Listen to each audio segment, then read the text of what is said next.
special train. Do you know what it is? Awesome, the Polar Express. And where does the Polar Express go? Alright, so let me give you just a few directions, okay?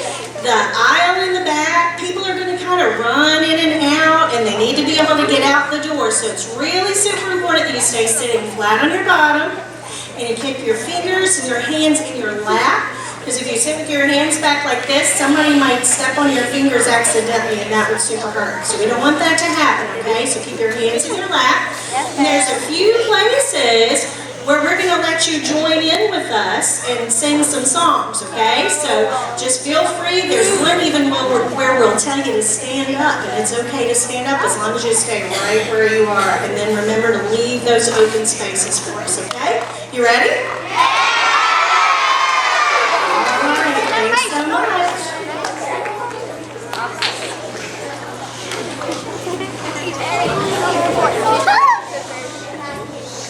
On Christmas Eve, many years ago, I lay quietly in my bed.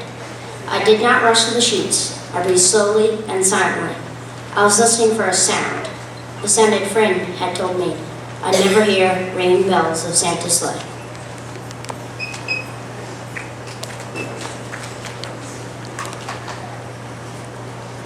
There's no Santa.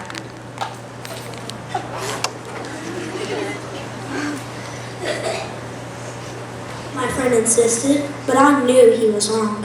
Late that night, I did hear sounds. They're not of ringing bells.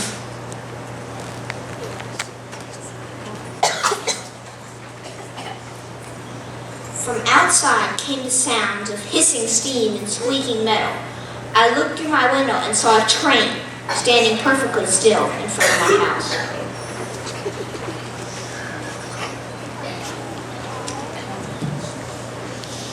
It was wrapped in an apron of steam.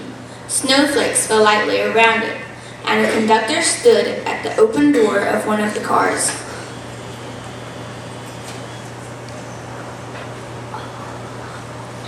He took a large pocket watch from his vest, then looked up at my window.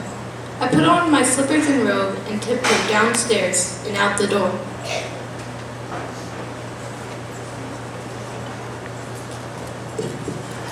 All aboard!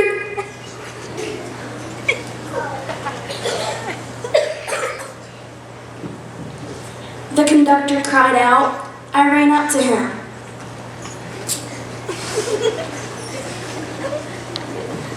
Well, are you coming?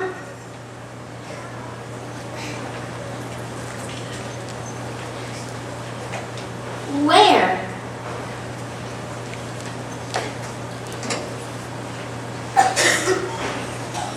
Why, to the North Pole, of course. This is the Polar Express.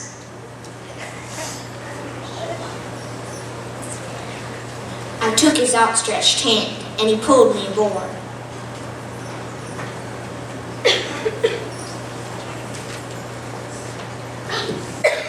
The train was filled with other children, all in their pajamas and nightgowns. We sang Christmas carols. Now, please stand and join us as we sing Christmas carols on the Polar Express.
as white as snow.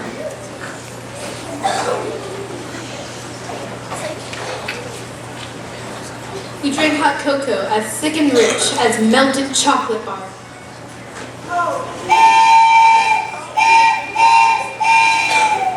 Your attention, please.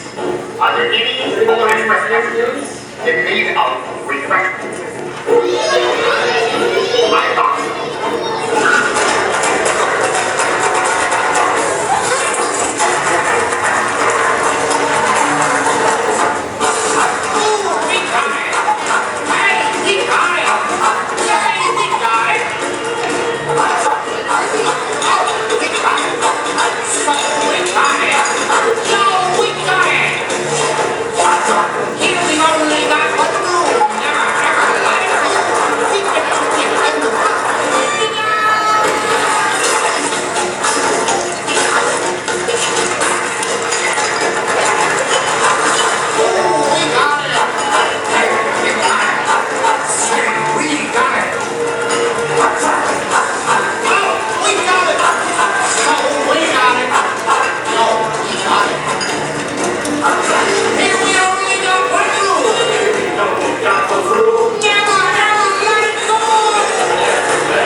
Outside, the lights of towns and villages flickered in the distance as the Polar Express raced northward.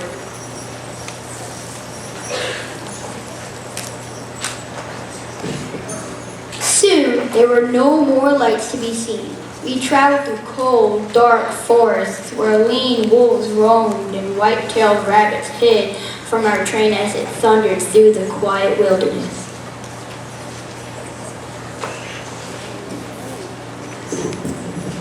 We climbed mountains so high, it seemed as if we could scrape the moon. But the Polar Express never slowed down. Faster and faster we ran along, rolling over peaks and through valleys like a car on a roller coaster.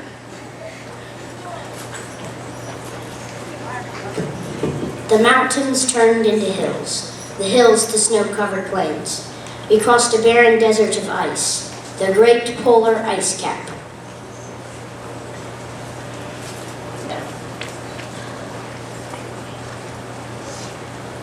Lights appeared in the distance. They looked like the lights of a strange ocean line sailing on a frozen sea.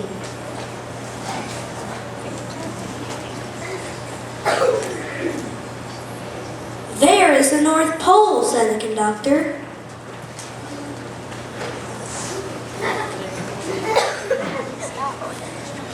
The North Pole. It was a huge city standing alone at the top of the world, filled with factories where every Christmas toy was made. At first, we saw no elves.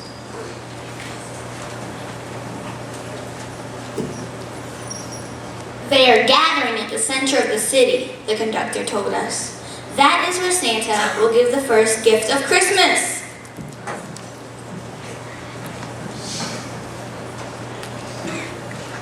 Who receives the first gift? We all asked.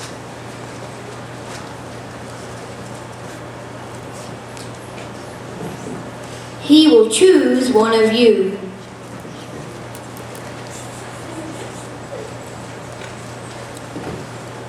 Look, shouted one of the children. The elves!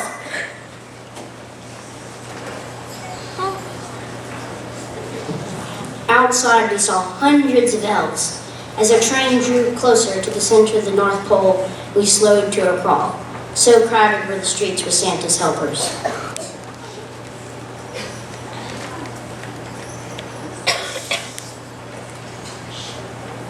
When the Polar Express could go no farther, we stopped and the conductor led us outside.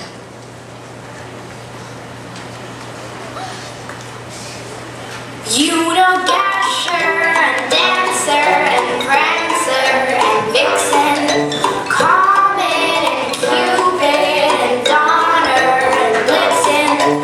But do you recall the most famous reindeer of all? Rudolph the red-nosed reindeer had a very shiny nose, and if you ever saw him, you would even say it glowed. All of the other reindeer used to laugh and call him names. They never let poor Rudolph join in any reindeer games. Then one foggy Christmas Eve, Santa came to say,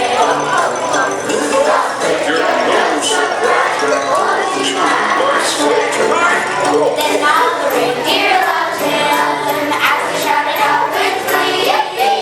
Rudolph the red-nosed reindeer, you'll go down in history. Ready, Santa?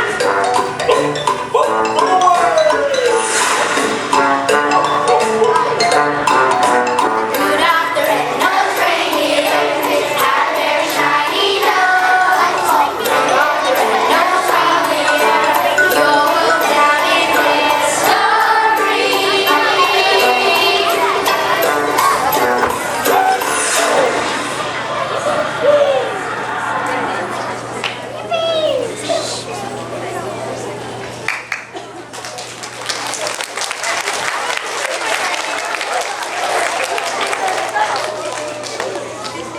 We pressed through the crowd to the edge of a large open circle.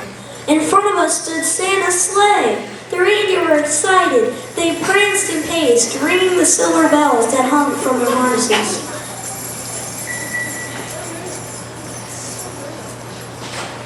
It was a magical sound, like nothing I'd ever heard. Across the circle, the elves moved apart, and Santa appeared! The elves cheered wildly. He marched over to us, pointing to me, and said,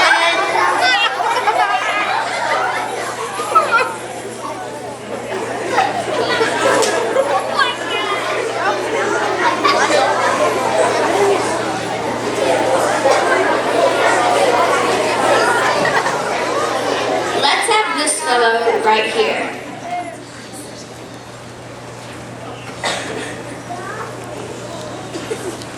He jumped into his sleigh. The conductor handed me out. I sat on Santa's knee and he asked,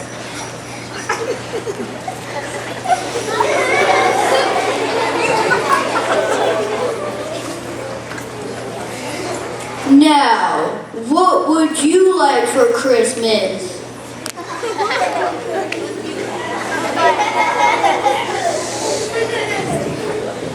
I knew that I could have any gift that I could imagine. But the thing I wanted most for Christmas was not inside Santa's giant bag. What I wanted more than anything was one silver bell from Santa's sleigh.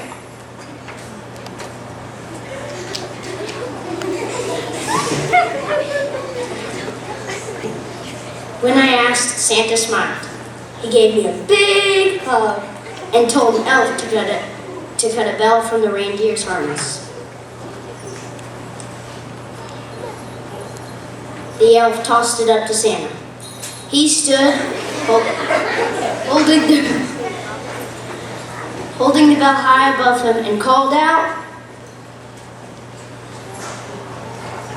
"The first gift of Christmas!"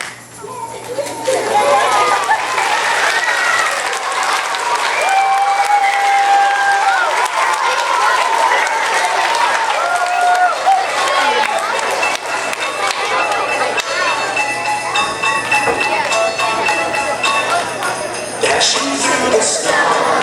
In one horse open sleigh, over the hills we go, laughing all the way, ha ha ha, hills of country. They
inside the Polar Express. The other children asked to see the bell.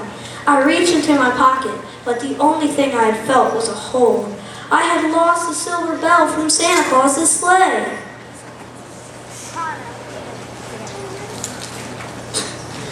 Let's hurry outside and look for it, one of the children said.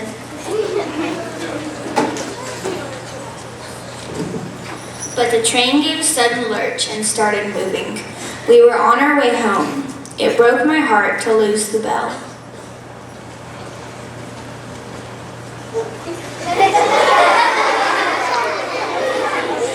When the train reached my house, I sadly left the other children. I stood at my doorway and waved goodbye. The conductor yelled something from the moving train, but I couldn't hear him.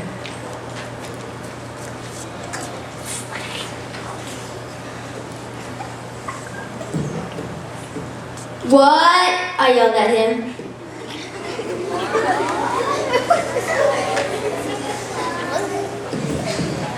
He cupped his hands around his mouth.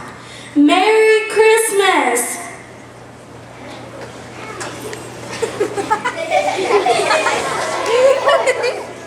The Polar Express let out a loud blast from its whistle and sped away.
On Christmas morning, my little sister Sarah and I opened our presents. When it looked as if everything had been unwrapped, Sarah found one last small box behind the tree.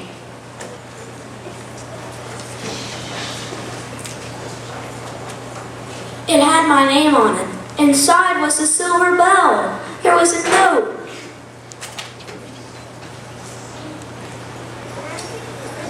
Found this on the seat of my sleigh. Fix that hole in your pocket, Mr. C.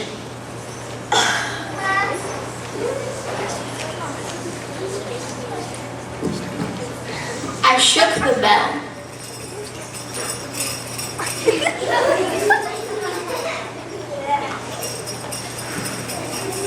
It made the most beautiful sound my sister and I have ever heard. But my mother said,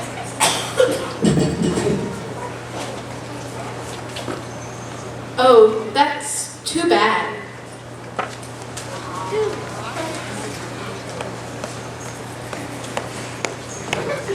"Yes, it's broken," said my father.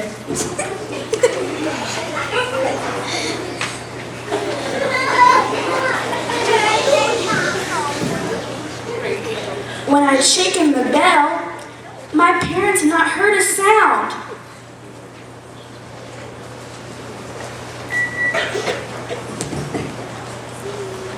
At one time, most of my friends could hear the bell, but as years passed, it fell silent for all of them. Even Sarah found one Christmas that she could no longer hear its sweet sound. Though I've grown old, the bell still rings for me, as it does for those who truly believe.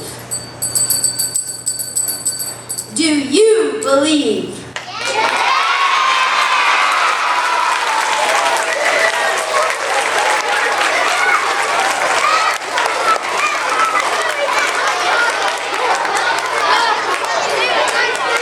Well, I'm sure you're glad that we have a cafeteria full of believers today. Let's give ourselves a hand.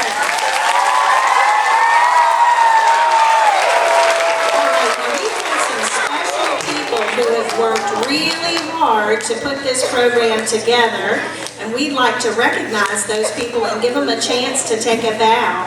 So let's hear it for our family.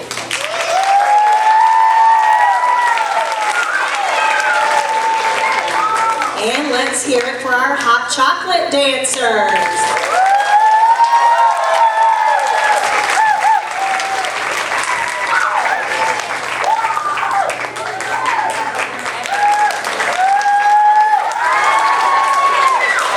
And let's hear it for the elves.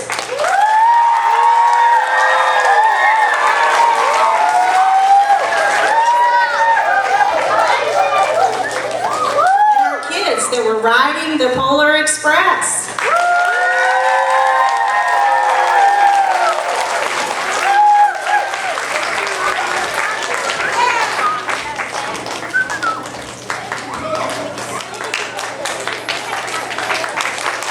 And on the Polar Express we have our conductor and our little boy.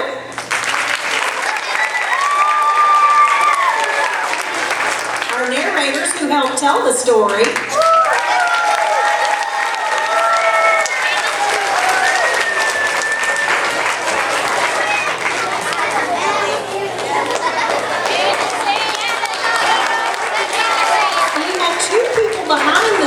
That you can't see, but without them, none of this on stage could have gone together. Miss Flora and Miss Barksdale.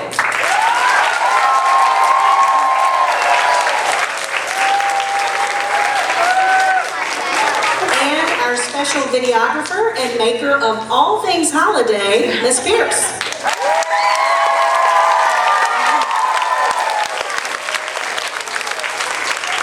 I'm your director, Miss Jones. And let's hear it for Santa Claus!